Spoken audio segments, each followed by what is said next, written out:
E nós vamos falar sobre política monetária, que é defendida pelo Banco Central, a discussão sobre a manutenção da taxa Selic no patamar que se encontra, como uma solução para o controle da inflação e as alternativas que estão em debate para enfrentar essa situação. A gente vai conversar com a professora titular do Departamento de Economia da Faculdade de Economia de Administração da Universidade de São Paulo, a professora Leda Paulani, que também é pesquisadora do CNPq e autora, entre outros, do livro Modernidade e Discurso Econômico, lançado pela Boitempo.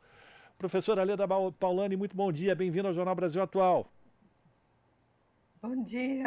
Bom dia a todos. Muito obrigada. É uma alegria tê-la conosco. Ontem, professora, partidos políticos, centrais sindicais, movimentos populares realizaram protestos por todo o país contra essa taxa básica de juros em 13,75%, a taxa Selic, quase 8 pontos percentuais acima da inflação oficial, que foi decidida pelo Copom na semana passada.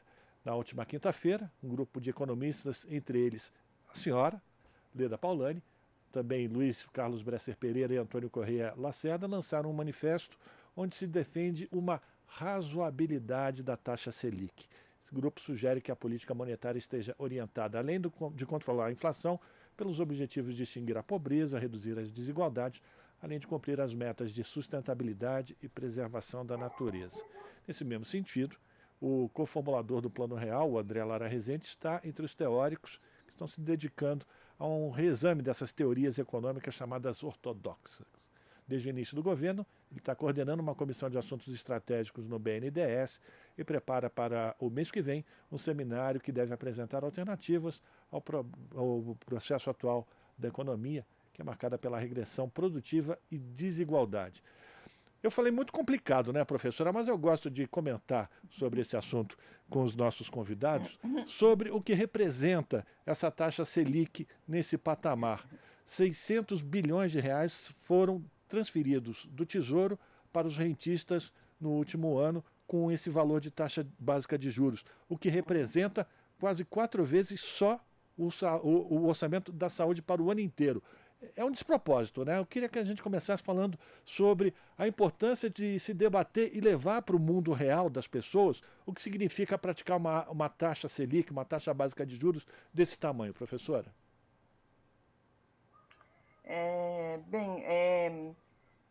Olha, se você me perdoe, mas eu não marquei o seu nome, perdão. Rafael. O seu nome. Rafael. Oi? Rafael. Rafael, desculpe. Imagina. Então, Rafael, olha, acho que esse é um ponto assim fundamental para a gente começar essa discussão, porque existe uma contradição imensa, né, naqueles que defendem a necessidade de a taxa Selic ficar nesse nível, por um lado, e por outro, coloquem como a razão pela qual ela tem que ficar nesse nível um problema de equilíbrio fiscal. Né? Eles dão a entender que existe um descalabro fiscal, existe um risco fiscal, a âncora fiscal, que era o teto de gastos, não existe mais, e tudo isso leva a um aumento das expectativas inflacionárias, né? Problema de desequilíbrio fiscal tem a ver com problema de gastar mais do que se arrecada, e isso faz a dívida pública crescer, né? Ora, mas com esse tipo de solução, entre aspas, né, com esse tipo de medida de manter a taxa Selic nesses níveis, por razões injustificadas, né, o que você faz é justamente agravar a situação fiscal do país. Não é? Então, é uma coisa que é descabida, o argumento é absolutamente contraditório. Falando de outro jeito, isso significa que todo tipo de gasto tem que ser controlado, absolutamente todo tipo de gasto, né, dentro desta visão, né, que a gente chama ortodoxa. Não importa se as pessoas estão passando fome, se gente está morrendo, se o desemprego está aumentando, nada disso importa. Né? O que importa é que você tem que cortar gastos para reduzir o desequilíbrio fiscal. Agora, este gasto provocado pela taxa de juros colocada neste nível, né, que é despropositado em relação a tudo que acontece no mundo hoje, este gasto não. Ninguém fala desse gasto. Esse gasto não é uma coisa mágica, assim, como se o dinheiro gasto para saúde, educação, enfim, tudo aquilo que pode produzir aumento de renda, de emprego, etc., fosse um problema enorme, porque é um descalabro fiscal. Ah, mas o dinheiro que você é carimbado, aí o dinheiro que você usa para pagar o rendimento para aqueles que carregam títulos públicos, né, a taxa de juros, aí esse não, esse cai fora da conta. Então é uma contradição que precisa ser mostrada, né? As pessoas precisam entender isso para saber como que esse tipo de argumento é um argumento falacioso, é um argumento mentiroso, né? Agora, professor, outra enfim, justificativa para essa taxa de juros é que o Banco Central tem que perseguir as metas de inflação, que agora está em 3,5%, se eu não me engano, com 1,5 ponto para cima ou para baixo. Agora, quem determina qual é a meta da inflação? O que significa isso, professora? Porque muitos também dizem que estabelecer uma meta nesse patamar é impossível e que, portanto, você utilizar apenas esse remédio para chegar nessa solução que nunca será alcançada só é uma maldade com o povo brasileiro, que, enfim, aumenta a desigualdade, aumenta a fome e as pessoas morrem por conta de uma política fiscal ou monetária como essa.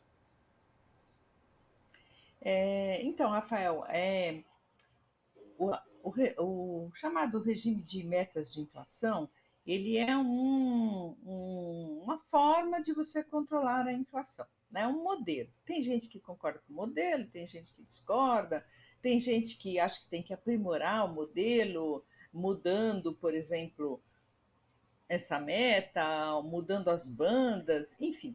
Então, enfim, você usa o regime de metas de inflação. No Brasil, ele é utilizado desde meados de 99, depois que a crise cambial de janeiro desse ano inviabilizou a continuidade do regime de câmbio fixo, né? Então aí se instituiu o câmbio flutuante e junto com ele o regime de metas de inflação, modelo de metas de inflação. Sem entrar no mérito desse modelo, vamos explicar como que ele funciona. Ele funciona do seguinte modo. Uma meta de inflação é estipulada. Então, primeira pergunta, quem estipula a meta de inflação? No Brasil hoje, quem é o órgão encarregado de fazer essa definição é o Conselho Monetário Nacional. O Conselho Monetário Nacional é composto por três nomes, desculpe, três nomes: o presidente do Banco Central, o ministro da Fazenda e o ministro, no caso agora, a ministra do Planejamento. Os dois ministros e o presidente do Banco Central. Esse pequeno grupo é que determina qual é a meta de inflação a ser seguida. E o Banco Central tem hoje autonomia operacional para conseguir alcançar essa meta, né? Para realizar essa meta, para que a inflação não fique abaixo dela. A meta vem com uma banda, né? A banda é o quê? São margens que são colocadas em torno da meta e que vão dizer em que espaço, né, de percentuais, vamos dizer assim, essa meta pode flutuar. Então, hoje, essa meta está em 3,25%, com bandas, né, de 1,5%, ou seja, a inflação tem um teto, quer dizer, ela pode ir até 4,75%, né? Que é considerado hoje um teto muito baixo em relação à situação que vai no mundo hoje, que sofre um problema que é mundial e não é do Brasil, de inflação, né? E é uma inflação que deriva daquilo que a gente chama de choques externos ou choques exógenos. Ela não é uma inflação que deriva de algum tipo de desequilíbrio que seja produzido pela própria economia brasileira. Ela é o resultado de fatores que aumentaram a inflação esperada no mundo todo, né? Então, o que se critica hoje é o seguinte: essa meta, quando ela foi definida, a situação era outra, né? A situação mundial era outra. Então, seria razoável, se não mexer na meta deste ano, pelo menos na meta dos próximos anos, porque para 2024 se prevê 3% de inflação, né? Para 2025 também, como meta, né? Pelo menos mexer nas bandas, né? Colocar bandas mais largas, né? Que não pressionem tanto a autoridade monetária na sua política. Então, essa é a discussão em torno da meta de inflação. Mas, independentemente do regime de metas, o que a gente pode dizer é que, nesse contexto mundial de alta inflação, né, você ter tido uma inflação em 2022 de 5,8%, até um pouquinho menos que isso, é um resultado nota 10, né? Nota 10, quer dizer, você não teve nenhum descontrole monetário, muito pelo contrário, né? Para um país com o padrão do Brasil em termos de crescimento e desenvolvimento, e dada a situação mundial de pressão sobre os preços, o Brasil saiu-se muitíssimo bem em 2022 em termos de inflação anual. Quer dizer, não tem nenhum descalabro fiscal, nem nenhum descalabro monetário em termos de uma inflação que possa explodir aí por qualquer motivo, que justifique que você tenha que colocar a taxa de juros nesse nível para controlar essa inflação. Não existe um problema, é isso. A gente está conversando com a professora Leda Paulani, professora titular do Departamento de Economia da FEA USP e também pesquisadora do CNPq. A gente está falando sobre a manutenção da taxa Selic no patamar que se encontra hoje, a política monetária do Banco Central, e o que isso significa para a população brasileira, principalmente a população mais pobre.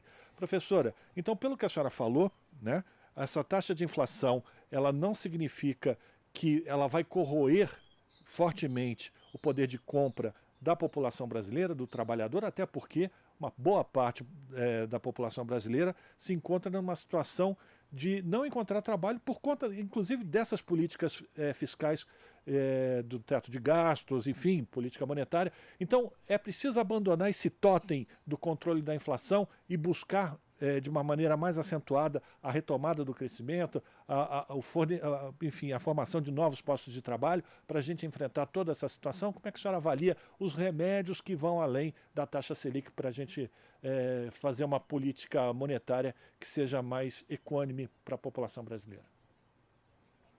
Bom, então, olha, em primeiro lugar, o que precisa ficar claro é que por exemplo, nós todos que assinamos esse manifesto, né, de economistas, já tem aí quase 3.000 assinaturas, ou talvez já tenha até passado, contra esses juros tão elevados. Nenhum de nós que assinou aquele documento acha que controlar a inflação é uma bobagem ou que ele tem menos importância, nada disso, né? Porque essa sempre é uma acusação que se faz, se coloca em posição contrária à taxa de juros nesse nível, por exemplo. Ah, mas então você não se preocupa com o controle da inflação. Não, muito pelo contrário, né? O controle da inflação é algo fundamental, né? E por quê? Porque a inflação, de fato, prejudica mais aqueles de menor renda, né? O chamado imposto inflacionário acaba prejudicando mais os próprios trabalhadores mesmo, né? O que se questiona, né, se esse tipo de política não mata o doente junto com a doença, né? Para usar uma metáfora aqui, né? E mais, né, pior ainda, que esse doente não está doente, né? Quer dizer, nós não temos um problema de descontrole inflacionário no Brasil, nós não temos um problema de descontrole fiscal, né? E em nome desses duas doenças que não existem, né? Você coloca a taxa de juros num nível absurdo e que você mata todas as possibilidades de crescimento da economia, né? Então, assim, só para a gente raciocinar um pouco, né? Pensar um pouco. Com uma taxa de juros mais reduzida, você tem mais condição de que o investimento cresça, de que o próprio investimento público cresça, porque as despesas do governo também vão se reduzir, né, com essa taxa de juros mais reduzida. Você mesmo citou aí um montante absurdo de recursos, né, 600 bilhões de reais se gastou aí em 2022 com pagamento de juros. É, e só lembrando, né, todo o carnaval, todo o barulho que se fez em cima da PEC da transição, que a grande imprensa chamou de PEC da gastança, né? E a PEC da transição custou 160 bilhões, quer dizer, é um completo despropósito, né? Mas então, se você reduz a taxa de juros e impulsiona mais o crescimento, você vai ter uma situação fiscal melhor do que antes, né? Porque muito provavelmente as receitas do governo de arrecadação vão responder fortemente a esse impulso maior da economia, e as contas do governo vão ficar melhor ainda equilibradas, né? Sem contar que você vai gastar menos pagando juros. Então, tudo faz mais sentido do que você defender uma taxa de juros como essa. Bom, então, para a gente concluir, professora, a informação final que fica para mim é que essa taxa de juros ou essa política monetária que foi instituída pelo governo anterior, já que o atual presidente do Banco Central foi colocado lá pelo governo de Bolsonaro, ela é deliberada. Ela foi feita exatamente para atender a menos de 1% da população brasileira que usufrui desses quase 8 pontos de juros reais que são drenados do orçamento público brasileiro para essa pequena parte da elite.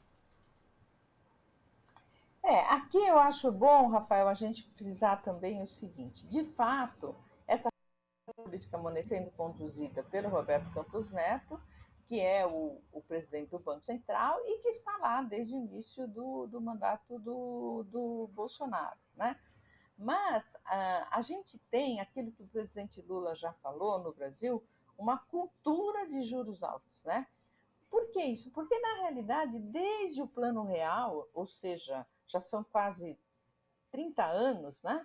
Desde o Plano Real, o país vive com taxas reais de juros elevadíssimas. Não é só agora que nós somos os campeões do mundo em termos de taxa real de juros, né?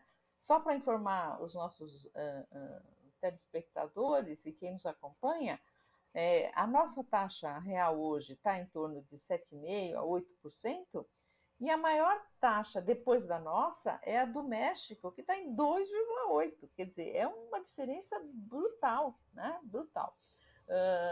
Então, mas nós vivemos nessa cultura da taxa de juros elevada faz quase 30 anos. Isso matou a economia brasileira. São décadas de baixo crescimento, de desindustrialização, quer dizer, de perda de oportunidade de empregos de melhor qualidade, com melhores salários, etc., né? E essa cultura permanece até hoje. Quando a gente fala cultura aqui, a gente não está falando de nada abstrato, a gente está falando do poder, né? Do poder que tem as elites financeiras do nosso país, né? A riqueza financeira tem um poder imenso, inclusive na mídia. Se a gente pegar todos esses economistas que assinaram esse manifesto, né, a gente está dizendo para a sociedade: olha, tem muitos economistas que não pensam como esses economistas que a mídia pensa toda hora, né? Um de nós ir para a Globo News, ir para a CNN, ou escrever na Folha ou no Estadão, é muito difícil, né? São eles sempre que têm a voz, são sempre os economistas mais conservadores, mais ortodoxos e aqueles vinculados ao mercado financeiro. O próprio economista André Lara Rezende, numa entrevista recente que deu, ao final dela, ele fala exatamente isso. Ele diz: vocês têm que parar de ouvir só os mesmos economistas, né? Então, quando eu falo aqui de cultura de juros altos, eu estou só ecoando o que o presidente Lula falou, mas o que ele quis dizer é isso, no fundo, né? Quer dizer, as elites financeiras têm que... porque existe uma espécie de chantagem, né? Não, se vocês não colocarem a taxa de juros no nível que a gente quer, a gente desancora as expectativas, como se diz aí no jargão dos economistas, e aí você pode ter um aumento da inflação, etc. Né? É uma ameaça permanente, um terrorismo econômico, eu venho falando disso faz mais de 20 anos, né? Tem um terrorismo econômico que é praticado com a conivência, a parceria da grande mídia corporativa. Por isso que a existência de vocês aqui é uma absoluta necessidade democrática e civilizatória. Quero agradecer aqui a participação da professora titular do Departamento de Economia da FEA USP, professora Leda Paulani. E aí a gente pode até usar como uma brincadeira aqui, professora, também no mundo da economia, um novo mundo é possível, um outro mundo é possível. A gente parafraseando o Fórum Social Mundial. Sim, com certeza. Forte abraço para a senhora, professora. Até uma próxima oportunidade. Mais uma vez, obrigado. Eu que agradeço. Um abraço a todos. Conversamos com a professora Leda Paulani, aqui no Jornal Brasil Atual. Estamos apresentando Jornal Brasil Atual. As notícias que os outros não dão.